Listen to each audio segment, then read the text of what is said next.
بسم اللہ الرحمن الرحیم۔ حضرت زکریہ علیہ السلام کا سلسلہ نسب حضرت سلیمان بن داؤد علیہ السلام سے ملتا ہے۔ آپ بیت المقدس کے امام اور خادم تھے، بہت پرہیزگار اور عبادت گزار تھے۔ آپ کے زمانے میں ایک خاتون حسنہ تھیں، انہوں نے ایک منت مانی، وہ یہ تھی: اے میرے پروردگار، تو مجھے بچہ دینے والا ہے، میں اس کے بارے میں منت مانتی ہوں کہ وہ سب کاموں سے آزاد رہ کر تیری خدمت کرے گا، سو تو میری طرف سے اس نظر کو قبول فرما لے، بے شک تو خوب سننے والا جاننے والا ہے۔ اس منت سے ان کا مقصد یہ تھا کہ ان کے ہاں لڑکا ہوگا تو وہ بیت المقدس کے لیے اسے وقف کر دیں گی۔ ہوا یہ کہ ان کے ہاں لڑکی پیدا ہو گئی، اس لڑکی کا نام مریم رکھا گیا، گویا وہ خاتون حضرت مریم علیہ السلام کی والدہ تھیں۔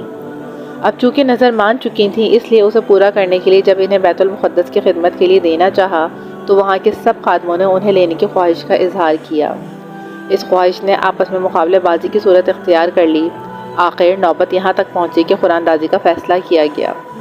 قرآن دازی کا طریقہ یہ طے کیا کہ ہر امیدوار اپنا تورات لکھنے والا قلم دریا میں ڈالے، جس کا قلم پانی کے بہاؤ کے خلاف اوپر چڑھے وہی حضرت مریم کو اپنی تربیت میں لے لے۔ اس قرآن دازی میں حضرت زکریہ علیہ السلام کا نام آیا۔ زکریہ علیہ السلام کی بیوی اور حضرت مریم علیہ السلام کی والدہ دونوں بہنیں تھیں، گویا حضرت زکریہ علیہ السلام حضرت مریم علیہ السلام کے خالو تھے۔ قرآن کریم میں آپ کا ذکر 4 جگہ آیا ہے۔ آپ کی بیوی کے ہاں کوئی اولاد نہیں ہوئی تھی اور آپ بوڑھے ہو چکے تھے۔ حضرت مریم سمجھدار ہو گئیں تو آپ کو عبادت کے لیے ایک حجرہ دے دیا گیا۔ حضرت زکریہ علیہ السلام حضرت مریم علیہ السلام کے حجرے میں جاتے تو وہاں انہیں طرح طرح کے موسمی پھل نظر آتے، یعنی اس موسم میں بازار میں وہ پھل نہ ہوتے لیکن حضرت مریم علیہ السلام کے پاس رکھے نظر آتے۔ گرمی کے موسم میں سردی والے اور سردی کے موسم میں گرمی والے آپ کو اللہ تعالیٰ کی طرف سے بھیجے جاتے تھے۔ حضرت زکریہ علیہ السلام آپ سے پوچھتے: اے مریم، یہ چیزیں تمہارے پاس کہاں سے آئیں؟ وہ جواب دیتی: یہ اللہ تعالیٰ کے پاس سے آئی ہیں، یقیناً اللہ تعالیٰ جسے چاہتا ہے رزق عطا فرماتا ہے۔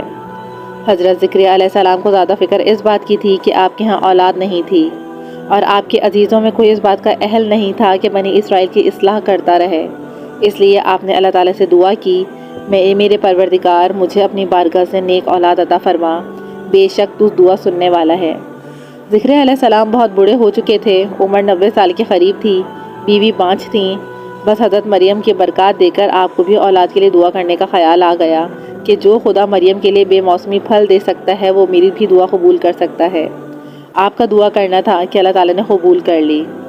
حضرت زکریہ علیہ السلام مسجد میں نماز پڑھ رہے تھے کہ اللہ کے فرشتے آ گئے اور کہنے لگے: اللہ تعالیٰ آپ کو یحییٰ کی بشارت دیتا ہے، وہ کلمات اللہ یعنی حضرت عیسیٰ کی تصدیق کرنے والا ہوگا اور سردار ہوگا اور خواب پر پورا قابو پانے والا ہوگا، وہ نیکوکاروں میں سے ایک نبی ہوگا۔ یعنی آپ کو نماز کے دوران بیٹے کی خوشخبری سنائی گئی، آپ بہت خوش ہوئے اور حیران بھی، کہنے لگے: اے میرے پروردگار، میرے ہاں لڑکا کس طرح ہوگا، حالانکہ مجھ پر بڑھاپا آ پہنچا ہے اور میری بیوی بانجھ ہے۔ اللہ تعالیٰ نے ارشاد فرمایا: اس حالت میں لڑکا ہوگا کیونکہ اللہ جو چاہتا ہے کر دیتا ہے۔ اس پر آپ نے عرض کیا: باری تعالیٰ، میرے لیے کوئی نشانی مقرر فرما دیجئے۔ اللہ تعالیٰ نے فرمایا: تمہارے لیے نشانی یہ ہے کہ تم 3 دن تک سوائے اشارے کے کوئی بات نہیں کر سکو گے، اور تم اپنے رب کو کثرت سے یاد کرتے رہو گے، صبح شام اس کی پاکی بیان کرتے رہو۔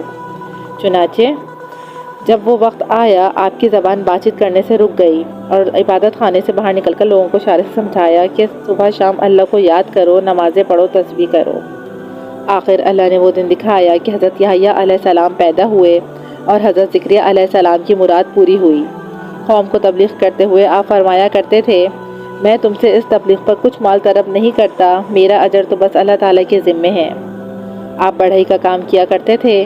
بنی اسرائیل ایک ایسی قوم تھی کہ اپنے انبیاء تک سے دشمنی کرتی تھی، انہیں قتل تک کر دیتی تھی۔ حضرت زکریہ علیہ السلام کا اس قوم پر بہت بڑا احسان تھا، آپ نے اللہ تعالیٰ کے عطا کیے ہوئے حافظے سے انہیں تورات لکھوائی تھی، مگر وہ احسان فراموش قوم تھی، اس نے سبھی انبیاء کو ستایا تھا، حضرت زکریہ علیہ السلام کو بھی نہ چھوڑا، آپ کے دشمن بن گئے، قتل کرنے کے پروگرام بنانے لگے۔ آپ نے اس قوم کے شر سے بچنے کے لیے کوشش کی۔ اللہ تعالیٰ کی قدرت کے ایک درخت میں سے آواز آ گئی: مجھ میں پناہ لے لیں۔ ان الفاظ کے ساتھ ہی درخت درمیان سے شق ہو گیا۔ آپ نے یہ خیال کیا کہ درخت کا بولنا اور شق ہونا اللہ کی طرف سے ہے، اس لیے آپ اس درخت میں بیٹھ گئے۔ درخت آپس میں مل گیا۔ بنی اسرائیل آپ کو تلاش کرتے اس درخت کے پاس پہنچ گئے۔ شیطان اللہ والوں کا اصلی دشمن ہے۔ اس نے مخبری کرتے ہوئے کہا، تم لوگ جسے تلاش کر رہے ہو وہ اس درخت میں چھپا ہوا ہے، ادھر آپ کا ذرا سا کپڑا باہر نکلا رہ گیا تھا۔ شیطان نے اس کی طرف اشارہ کرتے ہوئے کہا، دیکھ لو میں غلط نہیں کہہ رہا، ان کا کپڑا باہر نکلا نظر آ رہا ہے۔ بنی اسرائیل کو شیطان کی بات پر یقین آ گیا۔ وہ ایک آرا لے آئے اور اسے درخت پر چلانے لگے۔ آخر آرا چلتے چلتے آپ تک پہنچ گیا۔ ظالموں نے آپ کو شہید کر دیا۔ آپ نے اف تک نہ کی۔ شہادت کے وقت آپ کی عمر 100 سال سے زیادہ تھی۔ آپ کو بیت المقدس میں دفن کیا گیا۔ انا للہ و انا الیہ راجعون۔